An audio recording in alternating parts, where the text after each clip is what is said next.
Welcome to my study skills video on active reading strategies. My name is Alison Parry and I am the Capilano University Learning Specialist. Many students are surprised to find that they remember very little of what they read, especially if the material is long and contains new or difficult information. This video will introduce you to several active reading strategies which, when applied, will help you to understand, retain, and better recall what you read. The first active reading strategy I want to share with you is called survey reading. Survey reading involves getting the big picture or a sense of what the reading is all about before you jump in and read for detail. This can be accomplished by taking a moment to carefully look over the chapter outline and identify which topics and subtopics will be discussed. If a chapter outline is not provided, an alternative is to skim through the material, looking at the main headings, subheadings, and diagrams. This will give you a quick idea of what topics, subtopics, and key ideas are covered in the chapter. Having looked at the chapter outline, or the chapter headings, complete the survey step by going to the end of the chapter and carefully reading the summary of main points, or the conclusion if one is provided. This will give you a sense of the reading as a whole before you break it down into its component parts.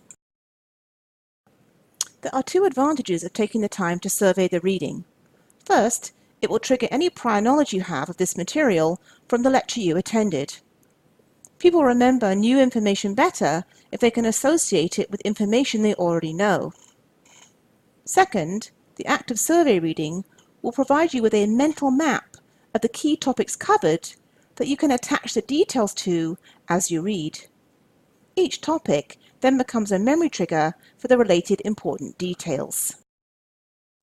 Now you have an overview of the entire reading, it's now time to implement another reading strategy which involves generating a purpose for reading. By purpose, I mean identifying what you need to know, understand, and be able to do by the end of the reading. In textbooks, this information sometimes comes in the form of learning objectives that are given at the start of a chapter, or they can come in the form of chapter review questions that come at the end. If no learning objectives or review questions are provided, however, you can create a purpose of reading yourself by turning the headings in the reading into guide questions. Let me explain how this works. Turning headings into questions involves looking at the heading and predicting what question or questions will be answered about that heading in the passage below. For example, from the heading Cognitive Perspectives on Learning, you might predict that the material will address the following questions. What are these perspectives? Who developed them? And how do they differ from other perspectives on learning? Not all headings give you clues as to what is to come, but when they do, this strategy helps you to identify the main ideas and be a more engaged reader. Having predicted your guide questions, a third active reading strategy is to carefully read the material underneath the heading, looking for the answers to your questions.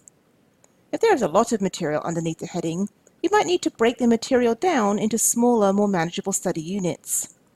The more difficult the material, the smaller the study unit should be.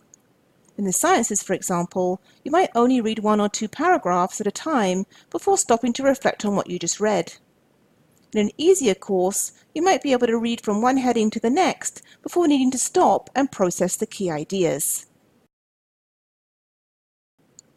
As you read and identify the important points in each study unit, you will need to use a recording strategy that makes the important points stand out for later review.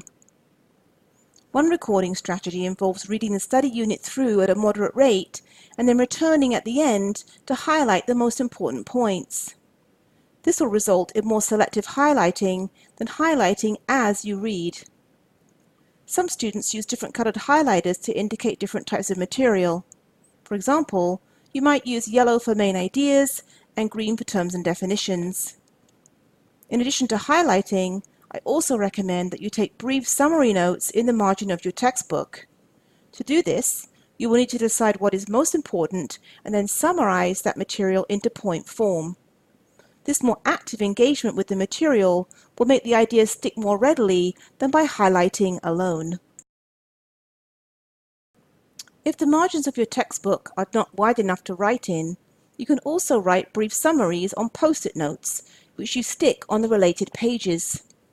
The only problem with this method is that the post-it notes might become unstuck and get lost over time. To avoid this happening, the last recording option is to take comprehensive summary notes for all or parts of each chapter using a notebook. This can be done in conjunction with highlighting or as an alternative. What is important is that no matter how you choose to do it, you identify and reduce your material to the key points that you will need to review further and move into your long-term memory come exam time. The last active reading strategy I'm going to share with you in this video is the strategy of immediate and regular review. If you do not review the key ideas you've identified in your reading, it's very unlikely that you will remember them. Research shows that one of the most effective ways to review and move information into your long-term memory is by using the look-away technique. This involves reading through the main points you've just recorded, then looking away from your notes or closing your book, then explaining the ideas out loud to yourself or someone else, and finally, checking back to see what you might have missed. The act of forcing yourself to retrieve the information, put it in your own words, and get feedback on your performance all contribute to strengthening your memory and recall of the information. This can be done at the end of each study unit as a form of immediate review, and again at the end of the chapter and prior to an exam to refresh the information one more time. In addition to using the look-away technique to review and consolidate information, you can also use the resources that are provided in your textbook and online. One textbook resource which is very helpful for testing your knowledge and identifying possible gaps are the chapter quizzes that are included in most textbooks. These are typically found at the end of each main section or at the end of each chapter. Finally, many textbooks have online companion websites that have useful resources for learning and reviewing the material.